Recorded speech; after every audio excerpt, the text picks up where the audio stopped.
Hello dear students, this is Dilip sir and you are watching English grammar with Dilip sir. स्वागत है तहे दिल से आप सबका दिलीप सर के इंग्लिश ग्रामर चैनल में। दोस्तों आज I am going to start क्या transformation of sentence. Previous topic में मैंने हम चर्चा करी थी कि ट्रांसफॉर्मेशन ऑफ सेंटेंस में हमें क्या क्या चेंज करना है, कौन कौन से टॉपिक है, सब डिटेल में बात करी थी। आज एक एक टॉपिक शुरू करके ट्रांसफॉर्मेशन ऑफ सेंटेंस को बहुत ही अच्छी तरीके से हम लोग सीखने वाले हैं। तो before starting any topic, let's understand first what is transformation of sentence। क्या है वाक्य रूपांतरण, पहले इसको समझते हैं, फिर एक एक टॉपिक करके हम लोग डिटेल में चर्चा करेंगे।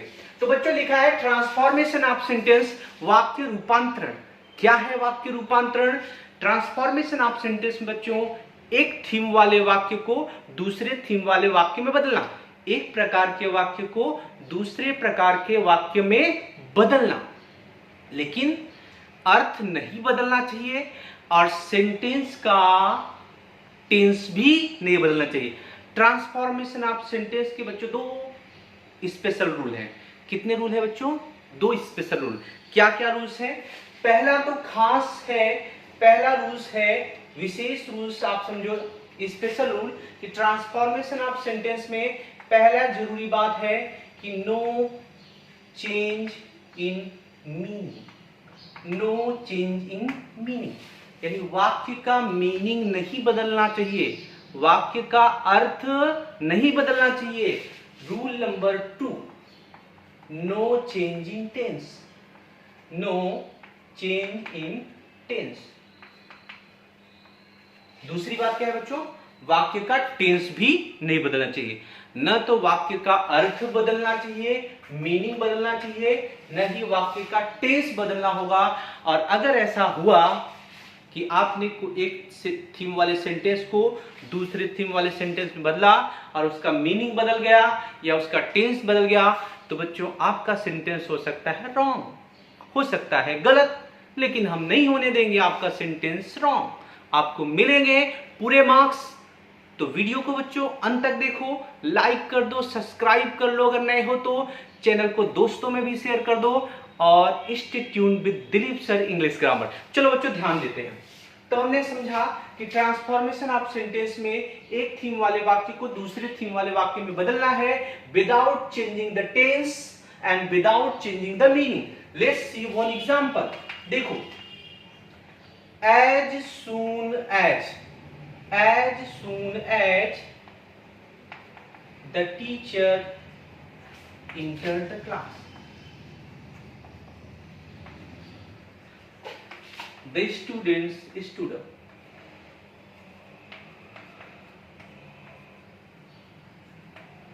देखो, as soon as the teacher entered the class, ज्यों ही टीचर क्लास में प्रवेश की, the students stood up, विद्यार्थी खड़े हो गए।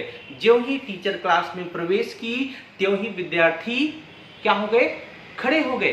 तो बच्चों ये थीम प्रकार वाले वाक्य है।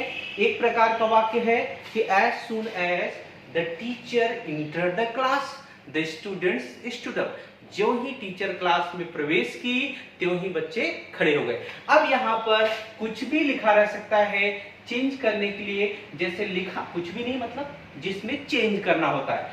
तो जैसे यूज नो सूनर, क्या लिखा रह सकता है बच्चों? Use no sooner. अब लिखा रह सकता है कि नो सूनर का यूज करो। तो एक थीम वाले जहां जिसमें एज सून एज वाले सेंटेंस है, इसको कौन से वाले सेंटेंस में चेंज करना है? नो सूनर वाले सेंटेंस में क्या करना है? चेंज करना है। तो एक थीम वाले वाक्य को हमें दूसरे थीम वाले वाक्य में बदलना है, लेकिन without changing meaning and without changing in tense. ध्यान में रखना बच्चों बात, ट्रांसफॉर्मेशन ऑफ सेंटेंस का एक खास रूल है, एक नहीं दो है। कौन कौन सा? No change in meaning and no change in tense. So we will start a new topic of transformation of sentence now that will be on the board. Let's watch the video. देखो बच्चों, अब शुरू करने वाले हैं topic number 1। Topic number 1 मैं लिखता हूं यहां पर नो। नो क्या नहीं लिखूंगा? नहीं लिखूंगा। क्या लिखूंगा? No sooner dot dot dot then. ध्यान देना, no sooner then. Topic number 1, no sooner then. खास बात बच्चे देखो यहां पर नो सूनर में क्या है, देयर इज 2 ओ। यहां पर सूनर में क्या है बच्चों, डबल ओ है। एंड यहां पर बच्चे ध्यान दो, देन में क्या आया है यहां पर बच्चे, ए। अगर आपने लिख दिया E, your sentence will be wrong और कट सकते हैं आपके मार्क्स, लेकिन मैं कटने नहीं दूंगा, आपको मिलेंगे पूरे पूरे मार्क्स। आपको क्या करना है बच्चों, बस ध्यान रखना है, ए की बजाय आपको क्या लिखना है, ई लिखना है। नो, यहां पर ए आता है, ए। देन में क्या आएगा बच्चों, ए, नॉट ई। ध्यान रखना, नो सूनर देन वाले सेंटेंस में सूनर में डबल ओ है और देन में ई की बजाय ए लिखा है। तो यहां पर देन का स्पेलिंग ध्यान रखें, मीनिंग में मिस्टेक नहीं करना है। यहां पे क्या आने वाला है बच्चे, देन। तो देन में मीनिंग में क्या आता है, ए आता है, नॉट ई। हमें ई नहीं यूज करना है। और ये नो सूनर देन का अर्थ होता है ज्यों ही त्यों ही, ज्यों ही त्यों ही। कैसे, no sooner did the teacher enter the class the students stood up. ज्यों ही टीचर क्लास में आई त्यों ही विद्यार्थी खड़े हो गए। ज्यों ही टीचर क्लास में आई त्यों ही विद्यार्थी खड़े हो गए।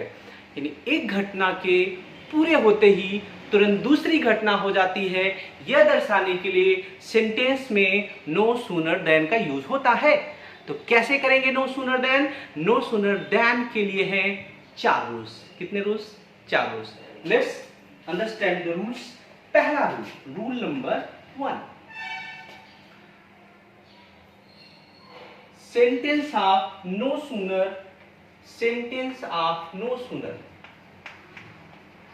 Of no sooner, sentence of no sooner will be, sentence of no sooner always will be started from no sooner। खास बात ध्यान है बच्चों, ध्यान देना। Sentence of no sooner always will be started from no sooner. जो no sooner वाला वाक्य है वो हमेशा किससे शुरू होगा, किससे शुरू होगा, नो सूनर से होगा। Sentence of no sooner will always be लिखते हैं, sentence of no sooner will always be started from no sooner. यानी जो नो सूनर वाला वाक्य है वो हमेशा किससे शुरू होगा, नो सूनर से। नो सूनर वाले सेंटेंस के 2 रूल्स हैं। पहला रूल्स आप क्या समझो कि नो सूनर वाला वाक्य हमेशा नो सूनर से ही स्टार्ट होता है। यानी अगर नो सूनर वाला वाक्य हम बदल रहे हैं, एक थीम वाले वाक्य को मान लो एज सून एज वाले वाक्य को हम नो सूनर में चेंज कर रहे हैं, तो सेंटेंस में सबसे पहले क्या आएगा, नो सूनर आएगा। पहला रूल्स क्लियर कि नो सूनर वाले वाक्य में नो सूनर कहां पे आएगा, स्टार्टिंग में आएगा। Sentence of no sooner will always be started from no sooner. No sooner वाला वाक्य हमेशा कैसे आएगा, नो सूनर से ही शुरू होगा। दूसरा, then must be written, then must be written in the sentence of no sooner, no sooner। ध्यान देना बच्चों, then must be written in the sentence of no sooner। no sooner वाले वाक्य में then लिखा ही जाना चाहिए। there is no change। अगर नो सूनर आ रहा है तो देन आएगा, नो सूनर आ रहा है तो देन क्या होगा, आएगा। एक के साथ एक फ्री, रब ने बना दी जोड़ी, दोनों रहेंगे हमेशा साथ में। अगर सेंटेंस में नो सूनर आ रहा है तो देन सेंटेंस में आना ही आना है। क्लियर है। सेकेंड रूल्स कि then must be written in the sentence of no sooner. No sooner वाले वाक्य में देन का लिखा जाना कंपलसरी है, जरूरी है। रूल नंबर 3 जो बताया मैंने आपको, no change in tense, no change in tense. यहां भी बच्चों, क्योंकि ये टॉपिक कौन सा टॉपिक है, ट्रांसफॉर्मेशन ऑफ सेंटेंस है, तो ट्रांसफॉर्मेशन ऑफ सेंटेंस में no change in meaning. And rule number 4 क्या, no change in tense, no change in tense, no change in tense. तो बच्चों 4 खास बातें हमें ध्यान रखनी है सेंटेंस में नो सूनर का यूज करते समय, कि sentence of no sooner will always be started from no sooner. No sooner वाला वाक्य हमेशा नो सूनर से शुरू होगा। Then must be written in the sentence of no sooner, no sooner के सेंटेंस में देन हमेशा लिखा जाना चाहिए। No change in tense, tense में कोई परिवर्तन नहीं होना चाहिए। नो चेंज इन सॉरी 2 बार एक ही बात लिख दिया, no change in meaning, no change in meaning, meaning में चेंज नहीं होना चाहिए। And no change in tense, और टेंस में भी कोई परिवर्तन नहीं होना चाहिए। क्लियर है बच्चों? तो बच्चों आपको क्या करना है, आपको नोट बना लेनी है, टॉपिक वाइज एक एक करके मैं आपको पढ़ाता हूं, आपको देखना है, सीखना है, उसको नोट बनाते रहना है, जिससे एक भी टॉपिक कहीं छूटे ना और एक भी मार्क्स आपका कटे ना। बोर्ड के एग्जाम में, स्कूल एग्जाम में पूरा मार्क्स आपको लाना है और सीखते रहना है English grammar with Dilip sir. चलो बच्चों अब हम स्टार्ट करते हैं, नो सूनर का फॉर्मेट समझ लेते हैं, फॉर्मूला समझ लेते हैं कि क्या फॉर्मूला है नो सूनर का। चलिए फॉर्मेट समझ लेते हैं नो सूनर का, क्या फॉर्मेट है, क्या फॉर्मूला है। नो सूनर वाला सेंटेंस हमेशा किससे शुरू होगा बच्चों, नो सूनर से। किससे शुरू होगा, नो सूनर से। यानी सेंटेंस में सबसे पहले क्या आएगा, नो सूनर आएगा, और नो सूनर के तुरंत बाद हेल्पिंग वर्ब लिखनी है डिड, हेल्पिंग वर्ब लिखनी है डिड या डस, डू और डस। क्या लिखनी है हेल्पिंग वर्ब, डिड, डू और डच। यानी दिया गया सेंटेंस अगर पास्ट में है, दिया गया सेंटेंस अगर क्या है पास्ट में है, तो हमको क्या लिखना होगा, डिड। और दिया गया सेंटेंस अगर प्रेजेंट में है तो क्या लिखना होगा, क्या लिखना होगा, डू और डच। कैसे लिखना होगा डू और डच, हम सेंटेंस में एग्जांपल्स में देखेंगे। यानी वर्ब प्रेजेंट टेंस में होगी, सिंगुलर सब्जेक्ट होगा तो क्या आएगा बच्चों, डज आएगा, और वर्ब प्रेजेंट टेंस में होगी और प्लूरल सब्जेक्ट होगा तो क्या आएगा, डू। देखो सबसे पहले नो सूनर फिर डिड। अगर दिए गए सेंटेंस की क्रिया कौन से टेंस में है, पास्ट टेंस में है, और उसके बाद क्या यूज करेंगे, अगर प्रेजेंट में है तो क्या लिखेंगे, डज या डू। यानी वर्ब अगर रहेगी किसमें, प्रेजेंट में, तो क्या यूज करना है, डज या डू में से कोई एक चीज। सिंगुलर सब्जेक्ट के साथ, सिंगुलर सब्जेक्ट के साथ क्या आएगा, डज। प्लूरल सब्जेक्ट के साथ क्या आएगा, प्लूरल सब्जेक्ट के साथ आएगा डू। यानी अगर वर्ब प्रेजेंट टेंस में दी है तो हमको डू या डज में से कोई एक चीज यूज करना है। सिंगुलर वर्ब है, सिंगुलर सब्जेक्ट है तो डज आएगा, प्लूरल सब्जेक्ट है तो क्या आएगा, डू। इसके तुरंत बाद लिखेंगे हम लोग क्या, सब्जेक्ट। क्या लिखेंगे, सब्जेक्ट। ये सब्जेक्ट कहां से आएगा, जो दिया हुआ सेंटेंस में जो सब्जेक्ट रहेगा वही सब्जेक्ट लेना है। नो सूनर, उसके तुरंत बाद डिड, फिर सब्जेक्ट, फिर आएगी वर्ब की फर्स्ट फॉर्म V1, वर्ब की फर्स्ट फॉर्म या वर्ब इन प्रेजेंट, तो यहां पर V1 ही लिख देता हूं। और इसके बाद अगर कुछ है सेंटेंस में दूसरा कोई वर्ड है तो आपको उसको क्या लिखना है, अदर वर्ड्स आपको लिखना है। ऑब्जेक्ट वगैरह जो भी है अदर वर्ड्स लिख देना है। लेकिन इसके बाद हमने क्या पढ़ा है कि then must be written in sentence of no sooner. इसके तुरंत बाद आएगा नो सूनर। क्या आएगा, नो सूनर के बाद क्या आएगा बच्चे, कंजक्शन देन। देन के तुरंत बाद जो दूसरा वाला वाक्य है वो एज इट इज लिख देना है, other sentence without any change. ध्यान देना बच्चे, क्लियर है। नो सूनर वाले वाक्य की वाक्य रचना क्या है, सेंटेंस स्ट्रक्चर क्या है, सबसे पहले आएगा नो सूनर, नो सूनर के बाद डिड और डू और डज, फिर सब्जेक्ट, फिर वर्ब की फर्स्ट फॉर्म, अदर वर्ड्स कुछ है तो ठीक, उसके तुरंत बाद आएगा देन, देन के बाद आएगा अदर सेंटेंस, दूसरा वाला वाक्य। क्या आएगा, दूसरा वाला वाक्य।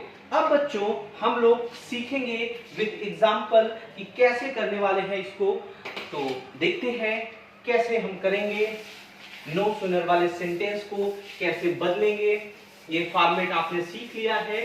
अब हम एग्जाम्पल से सीखेंगे एक एक करके कि कैसे हम इसको चेंज करेंगे नो सुनर वाले वाक्य को। चलिए, फॉर्मेट वाक्य रचना हमने सीख ली, उसमें क्या रहा है सबसे पहले नो सुनर, नो सुनर के तुरंत बाद क्या रहा है डिड, डू, आर, डस, फिर आ रहा है सब्जेक्ट, फिर आ रही है V1, फिर देन, देन के बाद दूसरा जो वाक्य है वो हमें लिखना है अदर सेंटेंस। ठीक, कैसे करेंगे? Let's see with the example. एक एग्जांपल से हम लोग क्या करते हैं, सीखते हैं। एग्जांपल जो पहले हमने लिखा था उसी एग्जांपल से शुरू करते हैं कि as soon as the teacher entered the class. As soon as the teacher entered the class, the students stood up. Stood up. समझने का प्रयास करेंगे बच्चे। As soon as the teacher entered the class, the students stood up. As soon as the teacher entered the class, the students stood up. जो ही teacher class में आई त्यों ही बच्चे खड़े हो गए। जो ही टीचर क्लास में आई त्यों ही बच्चे खड़े हो गए। यहाँ एक घटना के तुरंत बाद दूसरी घटना हो जा रही है, लंबा वक्त नहीं लग रहा है। तो यहाँ पर हमको एज सून एज वाले वाक्य को यहाँ पर है ना कि एक थीम वाले वाक्य को हमको बदल देना है दूसरे थीम वाले वाक्य में। ब्रैकेट में लिखा आएगा कि use no sooner, use no sooner then या यूज नो सूनर। अब हमको ये सेंटेंस में यूज करना है नो सूनर का। कैसे करेंगे बच्चों? देखें, ध्यान से समझें। आंसर क्या होगा देखो। पहली बात तो हमने सीखा कि नो सूनर वाला वाक्य हमेशा नो सूनर से शुरू होता है। तो बच्चे यहां पर क्या लिखा है, नो सूनर वाले वाक्य के फॉर्मेट में सबसे पहले फॉर्मेट में क्या आया है, फार्मूले में है सबसे पहले नो सूनर, यानी यहां एज सून एज की जगह हमको क्या लिख देना है बच्चों, नो सूनर। क्या लिखना है, नो सूनर। नो सूनर में हमेशा क्या आता है, डबल ओ। नो सूनर लिख दिया, लेकिन इससे पहले हम पहचान लें कि दोनों सेंटेंसों में as soon as the teacher entered क्रिया कौन से टेंस में लिखी है वो समझ लेते हैं। वो बहुत जरूरी है क्योंकि उसी से आप सेंटेंस को अच्छी तरह से बनाओगे। तो यहां पर वर्ब क्या है, इंटर्ड। वर्ब क्या है बच्चे, इंटर्ड। और यहां पर क्या है, स्टूड अप। वर्ब क्या है, इंटर्ड, और क्या है, स्टूड अप। तो यहां पे हमें समझना है बच्चों, ध्यान देना। As soon as the teacher entered the class, sentence आप समझे। इंटर्ड द क्लास, यहां पर क्या है, ईडी है, और यहां पर वर्ब की सेकेंड फॉर्म है स्टूड अप। क्या है, स्टैंड अप माने खड़ा होना, और स्टूड अप सेकेंड फॉर्म है। और इंटर्ड ईडी जुड़ा है, यानी ये दोनों वर्ब बच्चे कौन से टेंस में है, पास्ट टेंस में। कौन से टेंस में है, पास्ट टेंस में। यानी इंटर्ड भी पास्ट टेंस में है और दूसरे सेंटेंस की वर्ब स्टूड भी पास्ट टेंस में, क्योंकि वो क्या है, वर्ब की सेकेंड फॉर्म है। इंटर्ड भी क्या है, वर्ब की सेकेंड फॉर्म है। ओके, अब बच्चों देखो फार्मूले को ध्यान से देखो। नो सूनर वाले वाक्य में सबसे पहले आ गया no sooner as soon as की जगह पर, उसके बाद क्या लिखा है, डिड, डू और डच। तो अब हमें यहां पर डिड लिखना है कि डज डू लिखना है? ऑब्वियसली हमें क्या लिखना है, डिड। क्यों डिड लिखना है, क्योंकि ये वर्ब की सेकेंड फॉर्म है, यानी क्रिया किस में है, पास्ट टेंस में है। अगर वर्ब पास्ट टेंस में रहेगी तो हमें क्या लिखना होगा, डिड। डिड के तुरंत बाद सब्जेक्ट। सब्जेक्ट कहां से लाओगे, वाक्य में जो दिया हुआ सब्जेक्ट है वही लेना है, बाहर से हमें कहीं नहीं लाना है। ये सब्जेक्ट दिया है द टीचर, तो हमको यहां पर क्या लिख देना होगा, द टीचर। लिख दिया, इतना क्लियर है। No sooner did the teacher. क्यों डिड लिखा, क्योंकि वर्ब किस में है, पास्ट टेंस में है। वर्ब पास्ट टेंस में है, इसके लिए यहां पर हमको क्या लिखना पड़ा, डिड। वर्ब पास्ट टेंस में है, इसके लिए हमको क्या लिखना यहां पड़ा, डिड। देखो दोनों वर्ब किस में है, पास्ट में है, और इसीलिए हमको यहां पर क्या लिखना पड़ रहा है, डिड। क्लियर है, ओके। फिर सब्जेक्ट द टीचर आ गया। उसके बाद यहां पे फॉर्मूले में देखो वर्ब की फर्स्ट फॉर्म, तो इंटर्ड का ईडी हट जाएगा। केवल क्या लिखोगे बच्चे, यहां पर इंटर। और कुछ है अदर वर्ड्स में the class. No sooner did the teacher enter the class, जो ही टीचर क्लास में प्रवेश की। अब दूसरा सेंटेंस लिखने से पहले आपको क्या लिखना है, देन, क्योंकि हमने पढ़ा कि then must be written in the sentence of no sooner. Then के बाद क्या, दूसरा sentence, the students stood up as it is without any change, the students stood up, the students stood up, विद्यार्थी खड़े हो गए। No sooner did the teacher enter the class then the students stood up, जो ही teacher class में प्रवेश की तो ही विद्यार्थी क्या हो गए, खड़े हो गए। क्लियर है बच्चों? तो आपने सीख लिया। नेक्स्ट एग्जांपल से दूसरे उदाहरण से हम सीखते हैं। मार्च 2020 में आया हुआ क्वेश्चन है, as soon as the class assembled, Miss Mason announced the winner. देखो, as soon as the class assembled, जो ही क्लास assembled हो गई, क्लास इकट्ठा हो गई, Miss Mason announce the winner, the prize goes to फला। क्यों ही मिस मैसन ने किसकी, विनर, विजेता की क्या कर दी, घोषणा कर दी कि किसको इनाम मिलने वाला है। तो कैसे चेंज करेंगे, फॉर्मेट आप देख रहे हो, ध्यान समझना। आंसर में हमको क्या लिखना है वो आपको समझना है। देखो बच्चों, नो सूनर वाले वाक्य में फार्मूले में फॉर्मेट क्या है, नो सूनर। तो एज सून एज की जगह क्या आपने को लिखना है, नो सूनर। नो सूनर के तुरंत बाद पहचान लो वर्ब का टेंस, असेंबल्ड, असेंबल्ड अनाउंस्ड। देखो दोनों में क्या है, वर्ब पास्ट टेंस में है। दोनों वर्ब किस में है बच्चे, पास्ट टेंस में है। ये वाली भी वर्ब और ये वाली भी वर्ब, दोनों वर्ब किस में है बच्चों, पास्ट टेंस में। अगर वर्ब पास्ट टेंस में है तो हमको क्या करना होगा, क्या लिखना होगा, डज डू डिड में से क्या आएगा बच्चे, डिड आएगा। क्या आएगा, did. No sooner did, subject क्या है, जो वाक्य में दिया हुआ सब्जेक्ट होगा यही सब्जेक्ट हमको ले लेना है। No sooner did the class क्या, असेंबल, ASSEMBLE, असेंबल। यहां पर बच्चे डी हट जाएगा, यानी इसको हमें किस में लिखना है, वर्ब की फर्स्ट फॉर्म में लिखना है। No sooner did the class assemble. अब दूसरा कोई वर्ड है नहीं है, तो कंजक्शन क्या यूज कर लेंगे, then. No sooner did the class assemble then, दूसरा सेंटेंस एज इट इज लिख देंगे पूरे सेंटेंस में विदाउट एनी चेंज, क्योंकि दोनों किस में रहना चाहिए, पास्ट में। डिड आ गया तो ये सेंटेंस किस में है, पास्ट में, इसको भी पास्ट में लिख देना है। क्या लिखोगे, Miss Mason announced, Miss Mason announced the winner. तो बच्चों आपने सीखा कि यहां पर एक थिंग वाला वाक्य दूसरे थिंग वाले वाक्य में क्या हो रहा है, चेंज हो जा रहा है without any changing meaning and tense. बिना टेंस और मीनिंग को बदले हुए एक तरह का वाक्य दूसरे तरह के वाक्य में बदलता है। दूसरे सेंटेंस पे एक एग्जांपल और ले लेते हैं, example number 3।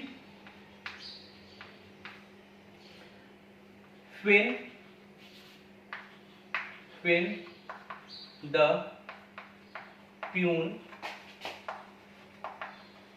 rings the bell, the pupils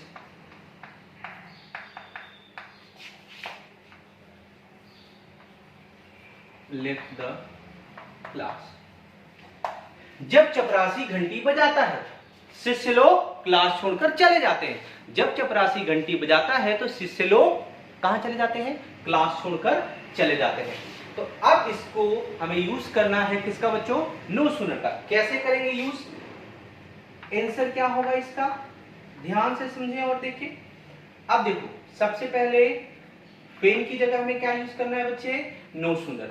no sooner वाले वाक्य में हमेशा क्या आता है, नो सूनर। क्रिया का टेंस पहचान लो, रिंग्स, रिंग्स लेफ्ट, ध्यान देना, rings left. Peon singular subject है और सिंगुलर सब्जेक्ट के साथ वर्ब की फर्स्ट फॉर्म में आया क्या, एस। SRES जुड़ा रहेगा तो वो क्रिया कौन से टेंस में होगी, प्रेजेंट टेंस में होगी। किसमें, प्रेजेंट इंडिफिनिट कह सकते हो या किसमें है, सिंपल प्रेजेंट में है। और प्यूपिल्स, बहुत सारे प्यूपिल्स हैं, मेनी है, तो यहां पर लेफ्ट वर्ब की क्या है, फर्स्ट फॉर्म है, तो ये भी कौन से टेंस में क्रिया है, प्रेजेंट टेंस में।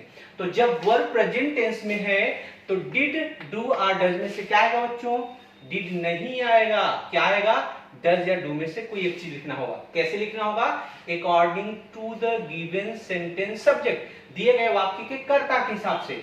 सब्जेक्ट क्या है, प्यून है, एक ही है प्यून, तो डज या डू में से क्या हमको यहां पर लिखना होगा, डज, क्योंकि प्यून क्या है, सिंगुलर सब्जेक्ट है। लिख दिया, नो सूनर डज। उसके बाद क्या लिखा है, सब्जेक्ट, कौन सा सब्जेक्ट, जो वाक्य में दिया रहेगा, द प्यून। उसके बाद क्या आएगी, वर्ब की फर्स्ट फॉर्म, रिंग। अब इधर यस नहीं आएगा, क्यों, क्योंकि डू में ऑलरेडी यस जुड़ गया। No sooner does the peon ring the bell. अब यहां पे कॉमा है, तो हमें कॉमा नहीं लगाना है, तो क्या लगाना है भैया, देन लिखना है। और क्या करना है, क्योंकि then must be written in the sentence of no sooner. Then के बाद दूसरा सेंटेंस एज इट इज लिख देना है, without any change. The pupils left the class, the pupils left the class, the pupils left the class. विद्यार्थियों ने class को क्या किया, छोड़ दिया। वन मोर एग्जाम्पल, एक और एग्जाम्पल ले लेते हैं, example number 4।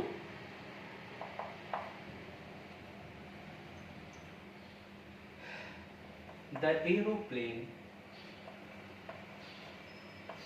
aeroplane jumped and twisted. The aeroplane jumped and twisted कहाँ, in the air. The aeroplane jumped and twisted.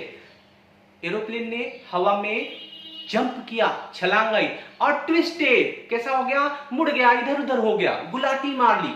The aeroplane jumped and twisted in the air. और यहां bracket में लिखा रहेगा यूज नो सूनर। क्या लिखा रहेगा बच्चों, यूज नो सूनर। तो कैसे यूज करोगे नो सूनर का, ध्यान से देखते हैं सेंटेंस को। देखो अब यहां पर तो व्हेन, एज सून एज कुछ नहीं लिखा है, लेकिन हमें नो सूनर का यूज करना है। तो नो सूनर वाला वाक्य हमेशा कब आता है, नो सूनर वाले वाक्य में नो सूनर हमेशा स्टार्टिंग में लिखा जाता है। इसलिए देख लो फार्मूले में क्या है बच्चे, नो सूनर। तो सबसे पहले अपने को क्या लिखना है इसमें, नो सूनर। नो सूनर के तुरंत बाद क्या आना है, टेंस पहचान लो, jumped, twisted, E D E D E D E D, यानी दोनों सेंटेंस किसमें है, सिंपल पास्ट में है। वर्ब कौन से टेंस में बच्चे लिखी है, पास्ट टेंस में। अगर वर्ब पास्ट टेंस में लिखी है तो डज डू में से डिड में से क्या आने वाला है, डिड आएगा। तो यहां पे क्या लिखोगे, डिड। फिर सब्जेक्ट, सब्जेक्ट कौन है, द एरोप्लेन। अब उसके बाद क्या आएगी, वर्ब की फर्स्ट फॉर्म, ऑलवेज वर्ब की फर्स्ट फॉर्म। जंप में से ईडी हटा दो, क्या लिख दो, जंप। एंड लिखोगे क्या, नो, अब एंड नहीं लिखना है, एंड की जगह क्या लिखना है, देन। नो सूनर आया तो देन आएगा, इसका साथी है, इसके साथ ही जाएगा, 7 जन्मों का रिश्ता है, नहीं छोड़ेगा। नो सूनर आया तो देन ही आएगा, अदरवाइज सेंटेंस रॉन्ग हो जाएगा। No sooner did the aeroplane jump then twisted in the air, then twisted in the air, then twisted in the air।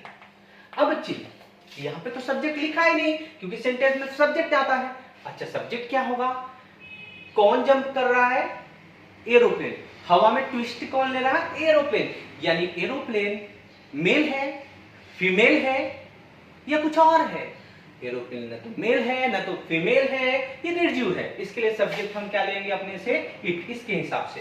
No sooner did the aeroplane, no sooner did the aeroplane jump then it twisted in the air. जो ही aeroplane ने छलांग लगाई तो ही हवा में वो गुलाटियां मारने लगा, हवा में ट्विस्ट कर दिया। तो बच्चों आई होप कि आपको नो सूनर का यूज बहुत अच्छे तरह से आ गया होगा।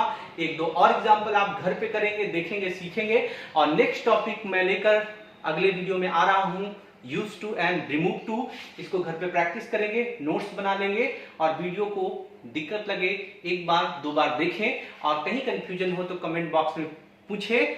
Thank you for watching the video till the end. और दोस्तों को शेयर भी करते रहें। आप सीख रहे हो, आपको मजा आ रहा है, दोस्तों को भी share. Thank you for watching the video till the end. Thank you so much.